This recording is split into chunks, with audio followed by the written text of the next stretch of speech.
बहुत कुछ कथा का स्मरण मुझे मालूम है, आपको नहीं रहेगा।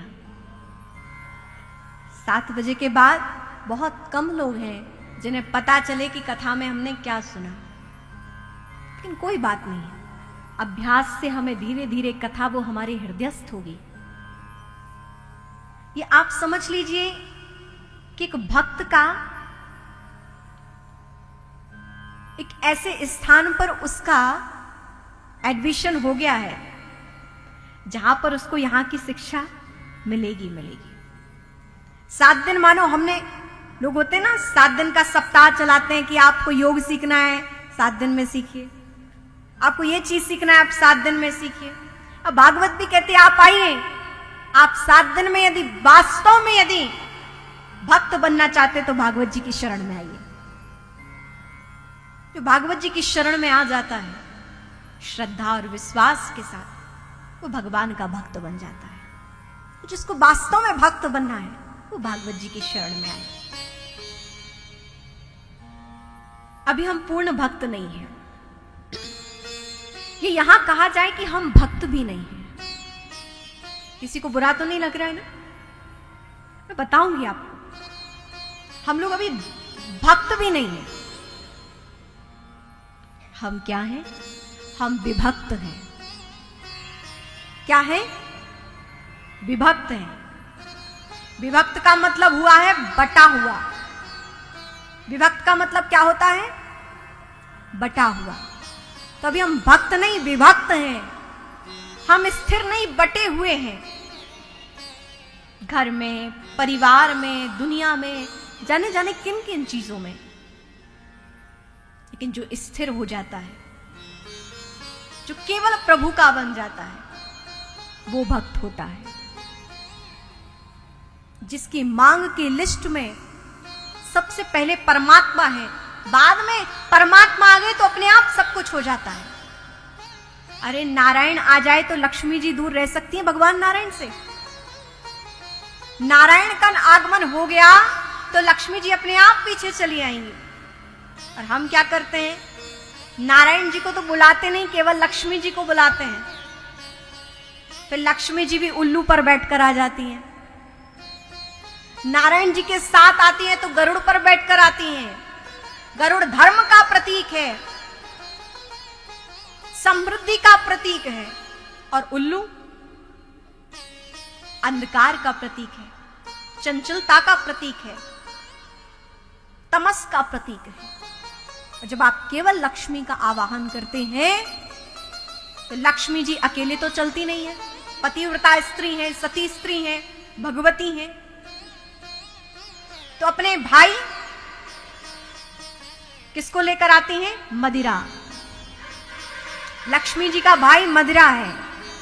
समुद्र मंथन जब हुआ तो लक्ष्मी जी का भी प्राकट्य हुआ और मदिरा का भी प्राकट्य हुआ था। तो फिर लक्ष्मी जी अपने भाई मदिरा को लेकर आती हैं, उल्लू पर बैठकर आती हैं। फिर क्या होता है आप सब पता है आपको। उल्लू पर बैठ के आएंगी तो बुद्धि भ्रमित हो जाएगी। मदिरा जिस घर में होगी, फिर एक व्यक्ति ने कहा, वैद्य जी के पास गए तो कहा, वैद्य जी हमारी खांसी में लाभ नहीं हो रहा है, हमारी खांसी में लाभ नहीं हो रहा है।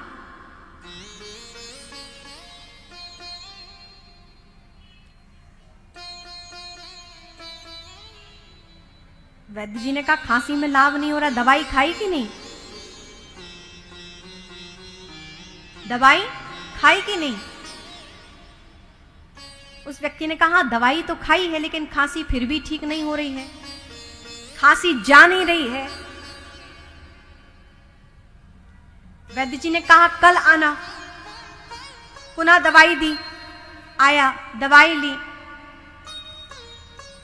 लेकिन वहीं पर एक मदिरा पान करने वाला भी दवाई लेने आया था। वैद्य जी ने उसको भी दवाई दी, कहा दवाई लेना, आपकी खांसी मिट जाएगी, आपकी खांसी चली जाएगी। कहा, अरे वैद्य जी खांसी क्या, इस मदिरा को पीने से तो हमारा घर का घर चला गया, दुकान चली गई, पूरी धन संपत्ति चली गई। तो खांसी क्या चीज है, आप दवाई दो ये भी चली जाएगी, आप दवाई दो ये भी चली जाएगी, मतलब खांसी भी चली जाएगी। कहने का तात्पर्य यह है कि मदिरा वो दुर्व्यसन है जो आपने तन मन धन लगाकर जो सब कुछ प्राप्त किया है वो सब विनष्ट हो जाता है, सब मिट जाता है।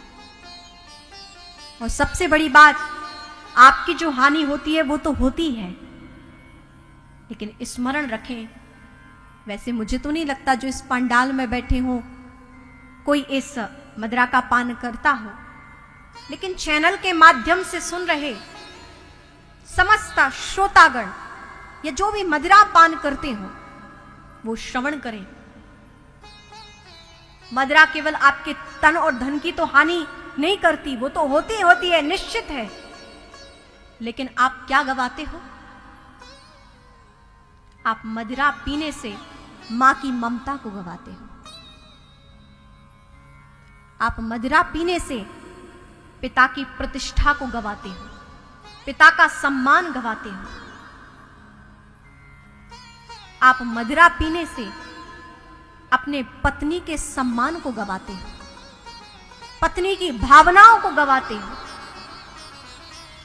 आप मदिरा पीने से अपने संतान के सपनों को गवाते हो। सिवाय गवाने के कुछ प्राप्त होने वाला नहीं है। मां की ममता, कोई भी कुछ भी पान कर लिया, कहीं भी पड़े हैं, मां की ममता कछोट रही है, कल्ला रही है कि मेरा पुत्र कहां होगा। पिता जिसने जीवन पर्यंत अच्छे अच्छे कार्य करके समाज में जो प्रतिष्ठा बनाई है, स्मरण रखो, आप तो पान करते हो लेकिन उस पिता की वो प्रतिष्ठा आप पल में बहा देते हो। लोगों के ताने आपके पिता को सुनना पड़ता है, और लोग यदि चार बातें ना भी कहें तो पीठ पीछे सब बातें करते हैं। पिता की प्रतिष्ठा का हनन होता है। पत्नी के द्वारा जो सम्मान मिलना चाहिए या जो उसकी भावनाएं हैं, आप उसका हनन करते हैं। और अपने बच्चों का, आप जब मदिरा पान करते हैं तो धन भी जाता है, तन भी जाता है। आप तन से स्वस्थ ना रहे तो कैसे कर्म क्रिया करेंगे, आप कैसे पुरुषार्थ करेंगे, कैसे धन का अर्जन करेंगे कि आप अपने बच्चों के सपनों को पूरा कर सकें।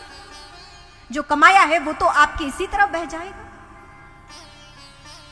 तो आप बहुत कुछ गवाते हैं, इससे आप प्राप्त कुछ नहीं करते। हाँ, गवाने के लिए बहुत कुछ है, पाना कुछ भी नहीं। तो मदिरा बहुत बुरी चीज है। निवेदन करूं, आसपास कोई भी श्रवण कर रहा हो जो ऐसी बुरे इस पेय पदार्थ को पान करता हो, आप आज ही संकल्प लेवें कि आज से हम इसे त्याग देंगे।